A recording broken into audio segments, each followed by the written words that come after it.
Hello everyone, আসসালামু আলাইকুম। Welcome to MK cooking house. কেমন আছো সবাই? আশা করি খুব ভালো আছো। আজ আমি তোমাদেরকে এই এত গরমের দিন এক গ্লাস ঠান্ডা স্বাস্থ্যকর শরবত তৈরি করে দেখার জন্য আবার হাজির হয়েছি। আজ আমি তোমাদেরকে দেখাবো বেলের শরবত। এই বেল ভীষণ উপকারী একটা খাদ্য। এই উপকার সম্বন্ধে পুষ্টিবিদরা বহু পুষ্টিগুণের কথা উল্লেখ করেছেন। এটি বিভিন্ন রোগের বিরুদ্ধে লড়াইয়ের পাশাপাশি ত্বককে ভালো রাখে এবং চুল পড়া বন্ধ করে। পেটের নানা রোগ সারাতে বেলের শরবত জাদুর মতো কাজ করে।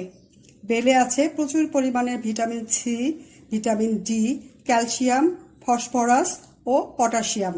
তো চলো আমরা দেখে নিই এই বেলটা কিভাবে শরবত তৈরি করতে হয় তার একটা রেসিপি। সঠিক নিয়মে এবং সঠিকভাবে আমি তোমাদেরকে দেখাচ্ছি খুব সহজভাবে।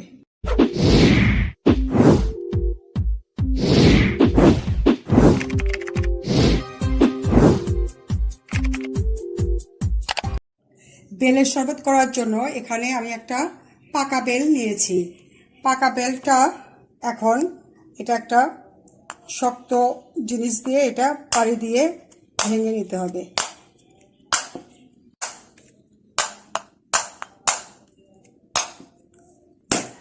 বেলটার উপরের আবরণ অনেক শক্ত। এই পাকা বেলটা পাকা কি কাঁচা এটা নাকের কাছে দিলে পরে সুন্দর একটা সুঘ্রাণ বের হবে, তখন বোঝা যাবে এটা পাকা। এই যে দেখো, এটা আমি ফেটে নিয়েছি। দেখো ভিতরে কি সুন্দর, এটা একদম পারফেক্ট পাকা বেল। এখন এই বেলের ভিতরের থেকে শ্বাসগুলো আমি চামচ দিয়ে খুব সুন্দরভাবে সব একটা বাটির ভিতরে উঠিয়ে নিব। এখন একটা চামচের সাহায্যে আমি এই উপরের শক্ত অংশের ভিতর থেকে বেলের শ্বাসগুলো সব বের করে নিচ্ছি। এটা ভিতরেরটা খুবই নরম, কিন্তু এটার মধ্যে বিচি এবং আঁশ দ্বারা এটা সংযুক্ত হয়ে আছে, সেজন্য দেখতে শক্ত দেখাচ্ছে। আসলে এটা ভীষণ নরম, হাত দিয়ে গলাইলে এটা গলে যায়। দেখো, এটা একটু সময় নিয়ে ভালো করে চেঁচে নিতে হয়। এই শক্ত আবরণের সাথে যে শ্বাসটা, এটাই সবচেয়ে বেশি মজা খেতে।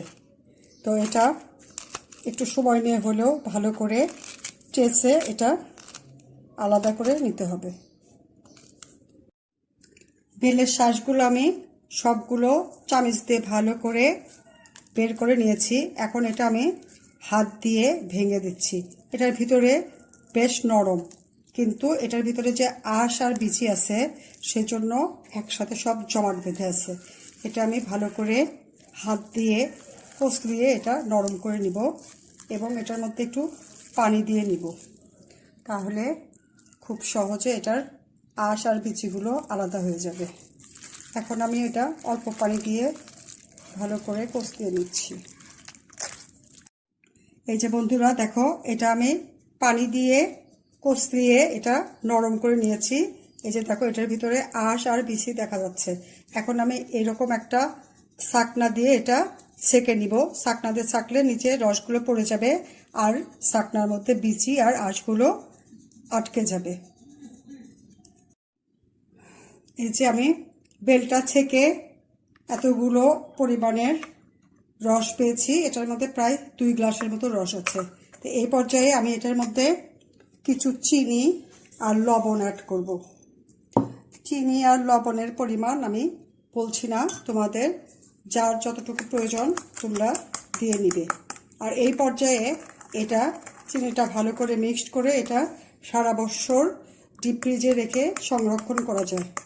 একটা এয়ারটাইট বক্সে অথবা আইস কিউবের যে মোল্ডটা আছে তার মধ্যে রেখে একটা ফয়েল পেপারতে ঢেকে পরে ডিপ ফ্রিজে রাখলে বরফের কিউব হয়ে যাবে। পরে যখন তোমাদের ইচ্ছা সম পরিমাণ ঠান্ডা পানির সাথে মিক্সড করে আর একটু যদি চিনি লাগে দিলে, না হলে এমনি চিনি তো দেওয়াই থাকলো, ওটা দিয়ে তোমরা শরবত বানিয়ে খেতে পারবে। এই যে আমি এটার মধ্যে চিনি আর লবণটা খুব ভালো করে ঘেটে মিক্সড করে নিয়েছি। এটা অনেক ঘন। এখন এটা আমি এয়ারটাইট ছোট ছোট বক্সে করে এটা রেখে দিব ডিপ ফ্রিজে। এখন আমি এরকম ছোট ছোট বাটিতে এই ঘন বেলের রসটা রেখে সারা বছর সংরক্ষণ করব ডিপ ফ্রিজে। এটা ঢাকনা দিয়ে ঢেকে দিব।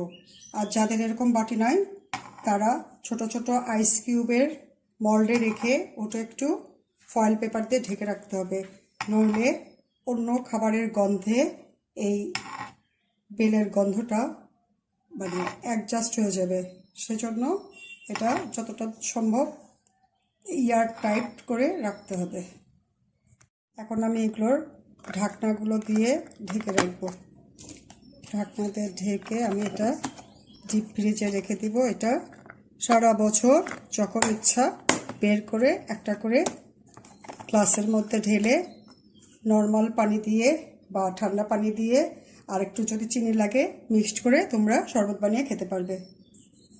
এখন আমি এই বড় একটা মগের মধ্যে এই বেলের ঘন রসটা দিয়ে তার মধ্যে সম পরিমাণ পানি দিয়ে আমি শরবত বানিয়ে তোমাদের সামনে পরিবেশন করছি।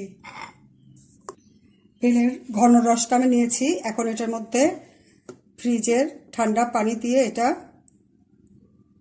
এক মিক্সড করে তৈরি করছি বেলের শরবত। খুব সুন্দর পারফেক্ট বেলের শরবত হয়ে গেল, ফ্রেশ এবং পারফেক্ট। এটা তোমরা অবশ্যই বাসায় বানিয়ে খেয়েও দেখো, বেশ ঘন হয়েছে।